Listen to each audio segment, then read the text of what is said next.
Et à la une de l'actualité, vous en parle depuis tout à l'heure avec Claire et Elisabeth, c'est une majorité qui se déchire et qui se divise autour de ce débat sur le voile et les accompagnants scolaires. On a entendu les lignes à la fois de Jean-Michel Blanquer, d'autres également au sein du gouvernement comme Bruno Le Maire, et puis il y a le député Aurélien Taché et d'autres avec lui. On va voir véritablement que c'est une fracturation qui ne concerne pas seulement la majorité, c'est le thème de notre débat dans quelques instants. Mais d'abord, on va suivre ce reportage puisque au centre évidemment de cette polémique, il y avait eu cette interpellation.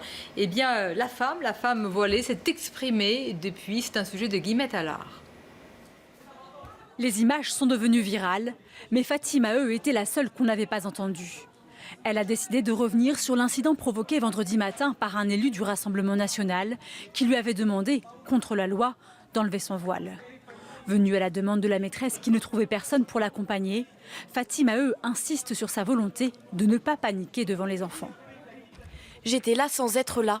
La seule chose que j'ai vue, c'était la détresse des enfants. Ils étaient vraiment choqués et traumatisés. Si moi je paniquais, les enfants auraient été encore plus traumatisés. Elle accuse l'élu Rassemblement national d'avoir voulu provoquer la rage et la haine. Il vient de détruire tout un travail que je faisais indirectement auprès de cette classe, dont les élèves d'origine immigrée étaient parfois dans une attitude de penser que la France était contre eux et qu'ils sont rejetés. Et moi, j'ai toujours argumenté contre ce discours. J'essayais tout le temps de les rassurer. Quant au ministre de l'Éducation nationale qui avait déclaré que même si la loi n'interdit pas aux femmes voilées d'accompagner leurs enfants, il ne souhaitait pas encourager le phénomène, Fatima déplore ces propos et les qualifie de honteux. Voilà, argument contre argument. Ce qui est sûr, c'est que cela secoue fortement la majorité. Emmanuel Macron doit-il justement sortir du bois? Et certains disent sortir de l'ambiguïté. C'est le sujet de notre débat. C'est dans quelques minutes. On vous attend sur CNews. À tout de suite. D'être avec nous en direct, bien sûr, sur CNews, en Midi News. C'est l'heure du débat. Je vous annonçais le thème au-delà de la question même du voile et des accompagnants et accompagnantes scolaires, surtout évidemment. On va parler de ce débat qui fracture la majorité, qui pousse le Premier ministre à s'exprimer et peut-être même prochainement le Président de la République. Deux réactions ce matin sur les radios, à la fois Jean-Michel Blanquer et Bruno Le Maire. On les écoute. J'assume parfaitement. Quand je dis que le voile n'est pas souhaitable, oui, je pense que c'est pas souhaitable et c'est ma vision de l'émancipation de la femme, et je suis parfaitement libre de dire cela. Le voile islamique n'est pas l'avenir souhaitable de la culture et de la société française. Je le dis parce que je le pense profondément. Je pense que l'avenir souhaitable de la culture et de la société française, c'est la stricte égalité entre les femmes et les hommes. C'est le visage découvert. C'est le refus de tout signe qui pourrait marquer une différence. Nos invités pour en parler, Pierre Jouvet, bonjour, merci d'être là, porte-parole du Parti Socialiste. À vos côtés, Éric Ténier, bonjour. Bonjour. Vous êtes membre du Parti Les Républicains et président également de Racines d'Avenir. Jean-François Césarini, merci d'être là, bonjour. Député de la majorité de La République En Marche du Vaucluse, et nous accompagne pour l'analyse politique Yohann Usaï, notre journaliste politique à CNews. Merci Yohann. Jean-François Césarini, quand vous écoutez ce matin deux piliers quand même de ce gouvernement, Jean-Michel Blanquer et Bruno Le Maire, qu'est-ce que vous vous dites? Vous êtes en accord avec eux? Non, je ne suis pas forcément en accord avec ce qui vient d'être dit, mais ce qu'il faut comprendre, on dit la majorité est fracturée. Moi, je suis député, je fais partie de la majorité législative. Ils sont des ministres, en partie donc de la majorité exécutive. Ce que je vois seulement, c'est que quand on vote, quand on a voté sur l'amendement Ciotti, par exemple, est-ce qu'on doit interdire les mamans voilées de faire des sorties scolaires? Très clairement, très majoritairement, on a voté contre. Tout le groupe, il y a eu 3-4 personnes. Oui, il y a Aurore Berger. Et peut-être une ou deux personnes. Aujourd'hui, vous savez, les frondeurs, ça avait commencé ainsi. Vous voulez dire que c'est les frondeurs de droite? Et ça, c'est très rare, les frondeurs de droite. Ça existe de partout, les frondeurs. Oui, en tout cas, c'est rarement sur ce côté-là que ça fronde. Non, la question n'est pas là. C'est de dire juste qu'aujourd'hui, nous, en tant que majorité législative, moi, je ne me reconnais pas dans les positions ni d'Aurélien Taché, ni effectivement dans les positions plus à droite, qui sont les positions de Blanquer ou de Le Maire, quoi. Il y a une loi. Cette loi ne doit pas être changée, le Premier ministre l'a dit. Aujourd'hui, c'est la loi. Quand on accompagne une sortie scolaire, on ne représente pas l'État, donc on n'a pas à être neutre de manière laïque.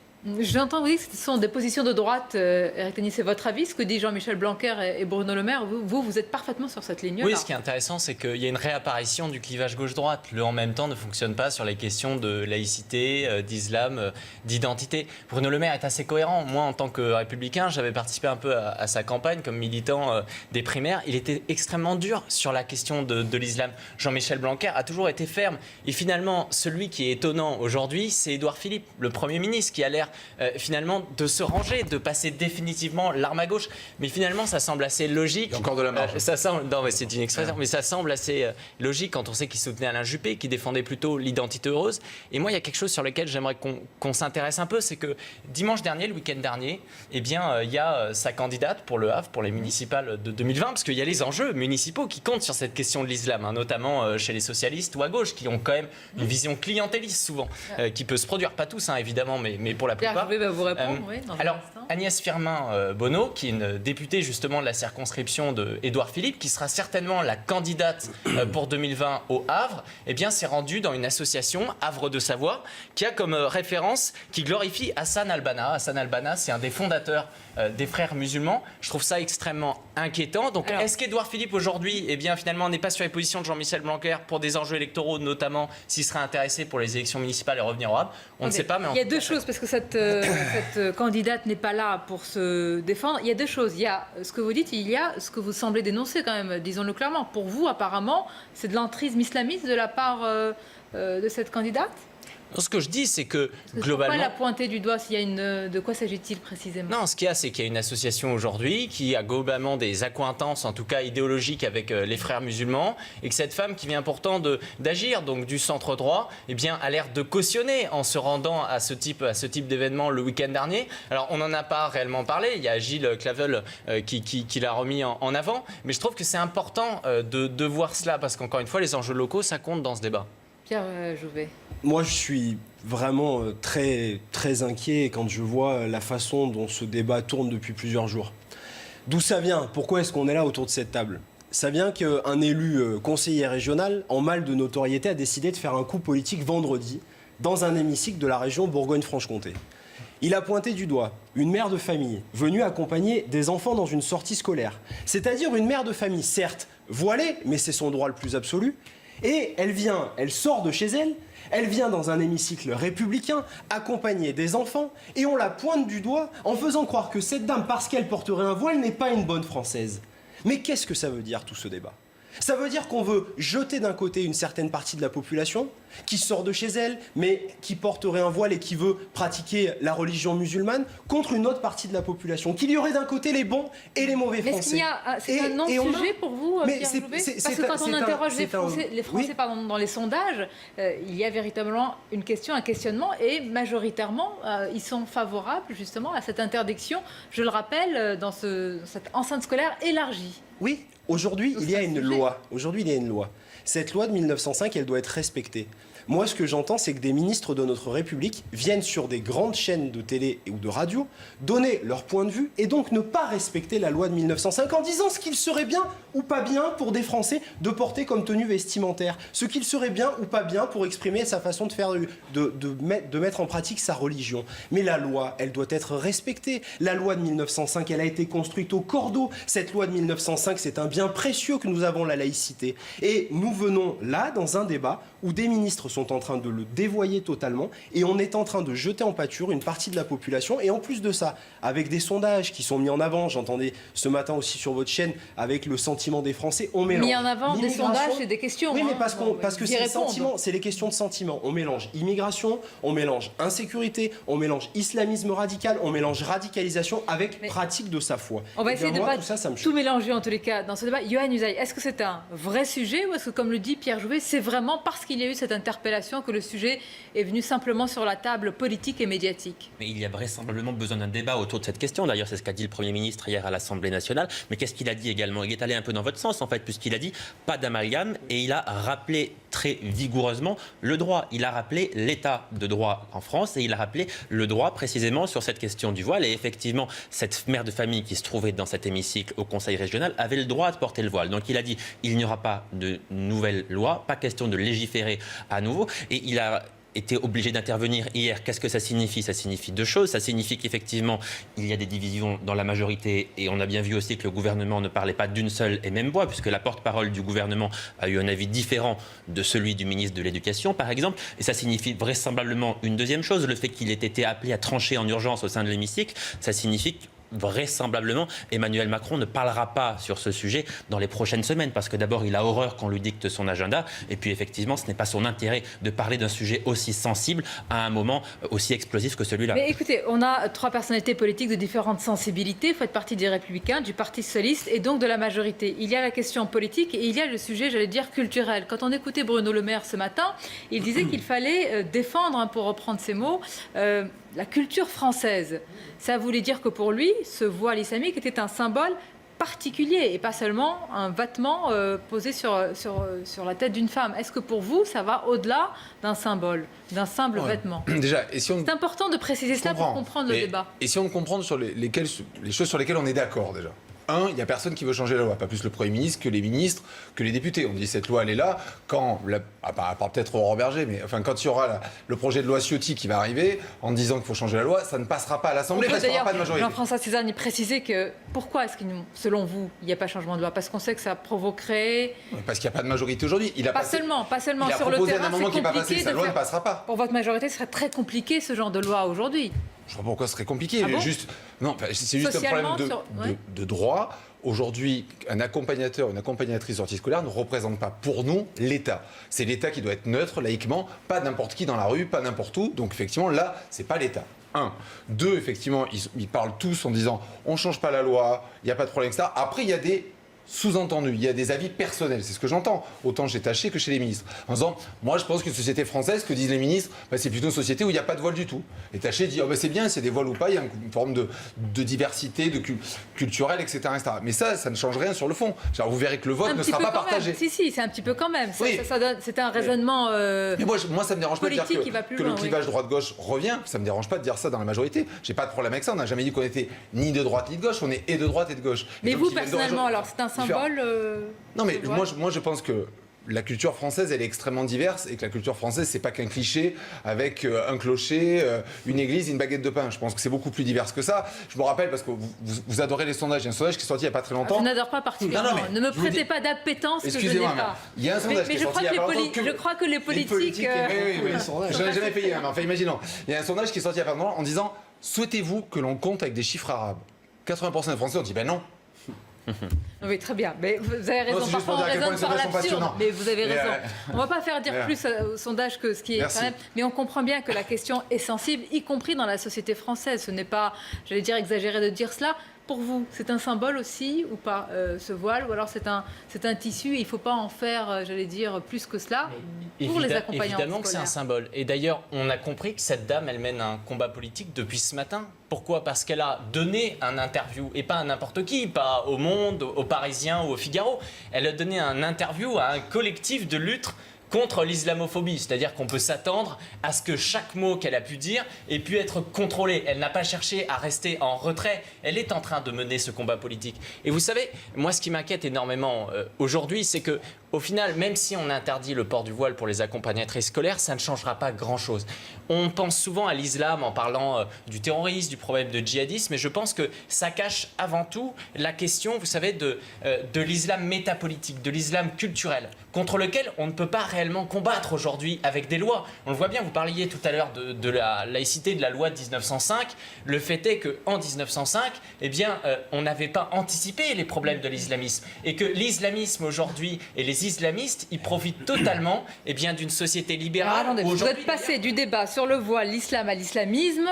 Il y a quand même entre deux l'islam dévoyé et la radicalisation. Oui, mais cette dame, je parle de... Excusez-moi, mais je je parle de cette dame qui a un voile quand même. Son voile, il n'est pas anodin. Oui, mais c'est un voile noir. Vous savez, les femmes de Daesh, elles portent ce voile. Donc ce n'est pas rien.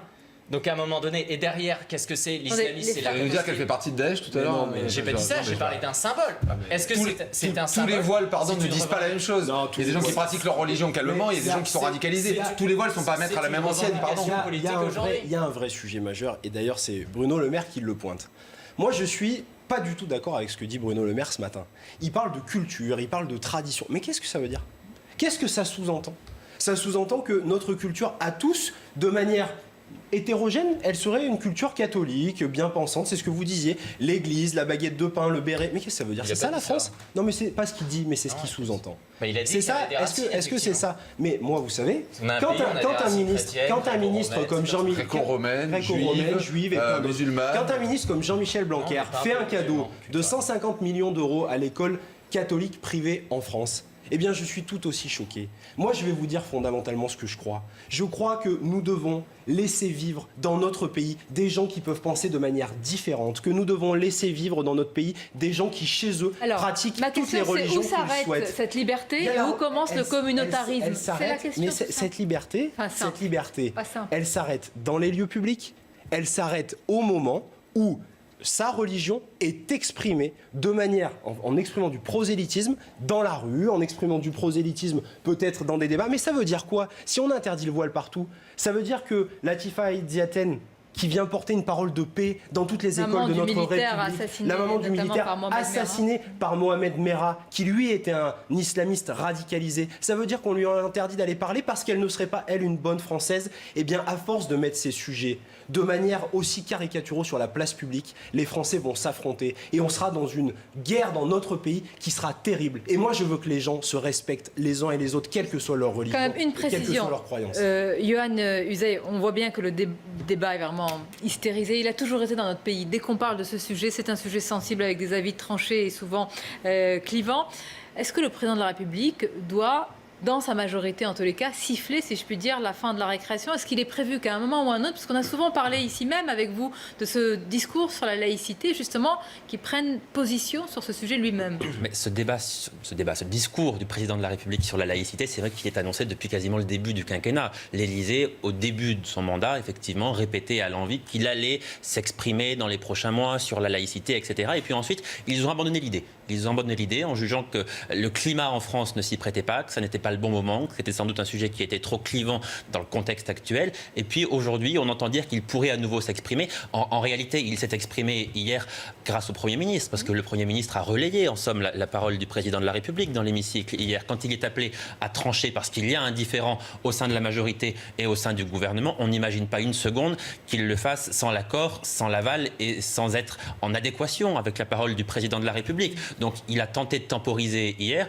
de faire patienter peut-être quelque part les Français grâce à Édouard Philippe. Peut-être que dans les prochains mois, pas avant, pas dans les prochaines semaines, certainement pas. Peut-être que dans les prochains mois, il s'exprimera. Mais ça, pour l'instant, personne. Mais quand vous dites les prochains mois, il y a les élections municipales. Donc, Éric Tegnér, est-ce que c'est un enjeu maintenant qui est politique et clairement électoral pour les prochaines échéances? Évidemment, c'est un enjeu. Et surtout, l'enjeu pour Macron de conserver le centre-droit. On a vu l'offensive même d'un Xavier Bertrand sur la question de la laïcité. Mais permettez-moi de revenir sur un peu ce que j'entends sur ce plateau depuis le début. J'ai quand même l'impression que pour vous, le problème actuel, c'est simplement parce qu'il y aurait eu une petite polémique par Julien Audoul. J'aimerais quand même rappeler qu'aujourd'hui, il y a un problème par rapport à l'islam en France. Il y a quand même eu sondage, ce n'est pas simplement un sentiment, ça a été sondé de l'IFOP qui est sorti la semaine dernière, qui montre qu'il y a près d'un tiers des musulmans en France qui considèrent que la charia est au-dessus des lois de la République. Ça veut donc dire qu'effectivement, il y a une majorité de musulmans. Mais Emmanuel Macron en a parlé en partie dans son discours de la préfecture de police, d'ailleurs.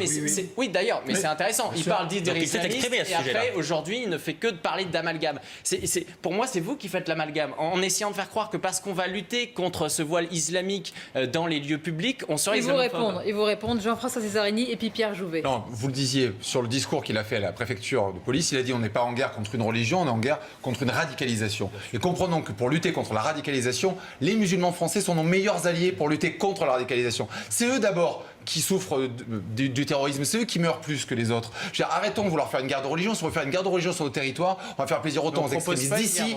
Mais si, c'est ce que vous dites depuis tout à l'heure. Vous parlez d'islam, on parle de radicalisation, pas d'islam. Le voile n'est pas obligatoire dans le Coran. Pardon, alors quand on peut être un bon musulman et ne pas porter le voile. Non mais vous savez, bien sûr, en refusant, on va faire l'exégèse du Coran. On est tout à fait d'accord. Mais je dis juste que c'est la radicalisation sur laquelle on doit lutter.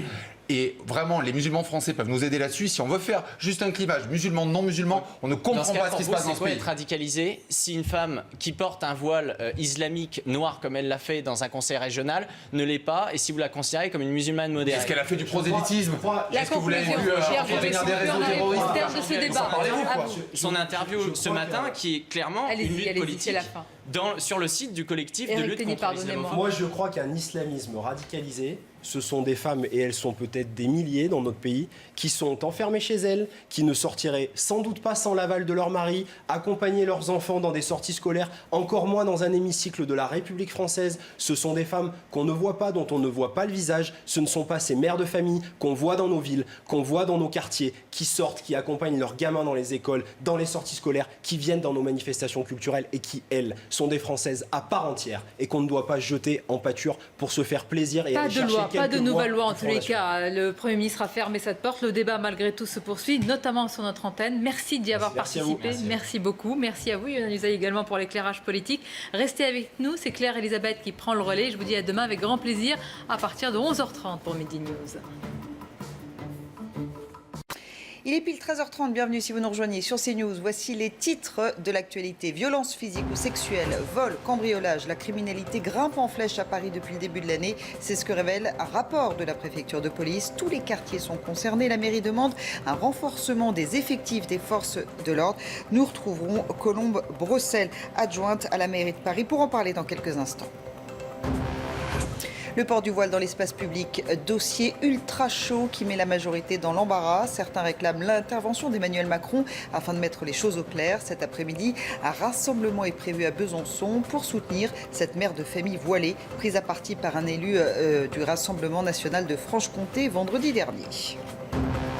Dans ce journal, le portrait d'une combattante, Irène Frachon, qui a révélé le scandale du Mediator. 3 semaines après le début du procès, la pneumologue est appelée à la barre cet après-midi. Un témoignage très attendu, comme nous le dira Maître Courbis, avocat des parties civiles. Recep Tayyip Erdogan hausse le ton une semaine après son offensive contre les troupes kurdes. Le président turc leur demande de déposer les armes et de se retirer de la frontière avec la Syrie. Nous l'entendrons dans quelques instants. Paris est-elle en train de devenir une ville dangereuse? La criminalité est montée en flèche depuis le début de l'année. Violence, vol, cambriolage, c'est ce que révèle un rapport de la préfecture de police. La mairie a demandé des effectifs supplémentaires afin d'assurer la sécurité des Parisiens. Et nous allons en parler en direct avec Colombe Brossel. Bonjour et merci d'être avec nous sur CNews. Vous êtes adjointe à la mairie de Paris. Ces chiffres, tout d'abord, comment les expliquez-vous, cette recrudescence de la criminalité dans la capitale? Ces chiffres, ils ont 2 caractéristiques. D'abord, ils concernent ce que je vais appeler la sécurité du quotidien. C'est vraiment tous ces faits de délinquance qui ne sont pas de la grande criminalité, qui ne sont pas des énormes réseaux de trafic de stupéfiants, mais c'est vraiment la délinquance de tous les jours. Ce sont les vols avec violence, ce sont les cambriolages, ce sont les vols à la roulette. Les indicateurs sont en hausse et en hausse continue. Et puis, deuxième sujet, fait notable, c'est que ces indicateurs, ils sont mauvais partout à Paris. Ils sont mauvais à l'ouest comme à l'est de Paris, ils sont mauvais au nord comme au sud de Paris. Tous les quartiers sont touchés et nous le redisons avec force, il y a donc maintenant urgence à avoir plus de policiers dans les commissariats à Paris. Dans les commissariats, parce que les commissariats, c'est police-secours, c'est vraiment la sécurité du quotidien. Comment voulez-vous? On a des arrondissements où il y a 200 000 habitants et la nuit, les commissariats n'ont qu'une voiture avec 3 policiers dedans. Les policiers dans les commissariats, ils font un boulot extraordinaire. Mais ils font un boulot extraordinaire avec des moyens qui ne sont pas à la hauteur. Et donc, oui, il faut plus de policiers dans les commissariats à Paris, plus de policiers dans les rues, plus de policiers en tenue, plus de policiers en soirée. Et la nuit, c'est aujourd'hui un impératif. Cette criminalité, selon ce rapport, vous étiez en train de le souligner, elle touche la capitale dans son ensemble, mais cette criminalité, elle est différente en fonction des arrondissements. Faut-il répondre, intervenir au cas par cas? Il faut évidemment travailler sur la base du terrain, parce que les situations ne sont pas les mêmes. Mais pour vous donner un exemple, il y a quelques semaines de cela, après d'ailleurs en avoir parlé avec le maire de l'arrondissement, J'ai alerté et le préfet de police et le procureur de la République sur la dégradation de la sécurité dans le 15e arrondissement. Parce que dans le 15e arrondissement, il y a du trafic de stupéfiants qui s'enquiste, il y a des rivalités violentes, il y a une hausse de la délinquance de rue, de cette délinquance du quotidien, si je peux dire cela comme ça. Et donc on voit bien qu'aujourd'hui, les cambriolages, eh bien, ils augmentent dans le 16e arrondissement comme ils augmentent dans le 18e arrondissement. Il faut donc que le ministère de l'Intérieur prennent en compte cette augmentation continue. Ça n'est pas la première fois qu'on voit ces indicateurs se dégrader et qu'il y ait plus de policiers dans les commissariats à Paris. Et puis cet après-midi sera discuté aussi. Colombe Brossel, vous réclamez davantage d'effectifs, davantage de policiers. Vous n'avez pas peur de les épuiser davantage? On sait que les forces de l'ordre sont sursollicitées, en plein malaise. Eh bien, c'est bien la raison pour laquelle, d'abord, il en faut plus pour qu'elle ne soit plus sursollicitée. Et puis, comme vous le savez, nous souhaitons créer une police municipale à Paris, justement pour soulager la police de tout ce qui relève de la tranquillité publique. Nos agents ne démanteleront pas des réseaux de cambrioleurs ou des réseaux de trafiquants de stupéfiants. Mais par contre, nous souhaitons que les agents de la mairie de Paris, policiers municipaux, soient présents dans les rues, dans les parcs pour lutter contre les incivilités du quotidien. Cet après-midi sera discuté au Sénat la création, il y a un amendement très technique qui sera présenté pour permettre la création de cette police municipale. Très sincèrement, je ne comprendrai pas que le gouvernement refuse cet amendement purement technique dans un contexte où les chiffres de la délinquance du quotidien augmentent à Paris, où les questions de maintien de l'ordre, on l'a vu hier encore avec les pompiers, restent complexes. Oui, il faut plus de moyens, nous sommes prêts de notre côté à en mettre et travailler ensemble. Merci beaucoup Colombe Brossel. Je rappelle que vous êtes adjointe PS à la mairie de Paris en charge de la sécurité. Merci aussi à Jean-Laurent Costantini qui est derrière la caméra et qui a permis de réaliser ce duplex. Également dans l'actualité, cette solidarité qui s'organise autour de la mère de famille voilée prise à partie vendredi par un élu du Rassemblement national. Un rassemblement est prévu cet après-midi à Besançon. Tout est parti, on le rappelle, de cette vive interpellation qui a relancé le débat sur le voile dans l'espace public. En marge de la polémique, cette femme voilée a tenu à s'exprimer dans un entretien publié sur le site du Conseil collectif contre l'islamophobie en France. On voit ça avec Guillemette Allard. Les images sont devenues virales, mais Fatima était la seule qu'on n'avait pas entendue. Elle a décidé de revenir sur l'incident provoqué vendredi matin par un élu du Rassemblement national qui lui avait demandé, contre la loi, d'enlever son voile. Venue à la demande de la maîtresse qui ne trouvait personne pour l'accompagner, Fatima insiste sur sa volonté de ne pas paniquer devant les enfants. J'étais là sans être là. La seule chose que j'ai vue, c'était la détresse des enfants. Ils étaient vraiment choqués et traumatisés. Si moi je paniquais, les enfants auraient été encore plus traumatisés. Elle accuse l'élu Rassemblement national d'avoir voulu provoquer la rage et la haine. Il vient de détruire tout un travail que je faisais indirectement auprès de cette classe, dont les élèves d'origine immigrée étaient parfois dans une attitude de penser que la France était contre eux et qu'ils sont rejetés. Et moi, j'ai toujours argumenté contre ce discours. J'essayais tout le temps de les rassurer. Quant au ministre de l'Éducation nationale qui avait déclaré que même si la loi n'interdit pas aux femmes voilées d'accompagner leurs enfants, il ne souhaitait pas encourager le phénomène, Fatima déplore ces propos et les qualifie de honteux. C'est un débat fleuve qui a débuté il y a 3 semaines, celui du Mediator. Et derrière ce scandale sanitaire, une femme qui n'a rien lâché pendant 3 ans, Irène Frachon. Cette pneumologue est appelée à la barre cet après-midi. Audition évidemment très attendue. Les familles des victimes n'ont pas de mots pour exprimer leur gratitude à son égard. C'est ce que nous expliquait tout à l'heure Maître Koubris, avocat des parties civiles. Le procès qui, de par sa durée, de par les enjeux, de par la gravité des faits, la gravité des séquelles et le très grand nombre de victimes, je vois mal comment on pourrait le qualifier autrement que de procès historique. Je crois qu'il faut vraiment résumer cela.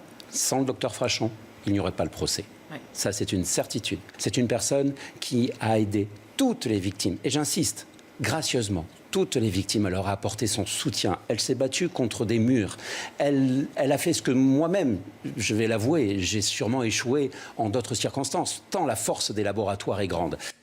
Un mot de l'actualité internationale. Une semaine après le début de l'offensive turque, Recep Tayyip Erdogan exige que les forces kurdes désarment et se retirent de la frontière avec la Syrie. Le président turc s'exprimait tout à l'heure devant les députés de son parti. On l'écoute. Pour régler le problème au plus vite en Syrie, nous proposons à tous les terroristes d'abandonner les armes et leur matériel, de détruire les pièges qu'ils ont préparés et de quitter la zone de sécurité ce soir. Lorsque cela sera fait, le long de la bande de Manbij à la frontière irakienne, notre opération Source de paix, qui vise uniquement les terroristes, se terminera d'elle-même. Restez sur CNews à suivre la chronique éco d'Éric de Ridmatten. On va parler de la baisse des impôts prévue pour 2020. Qui va en bénéficier? Réponse à suivre.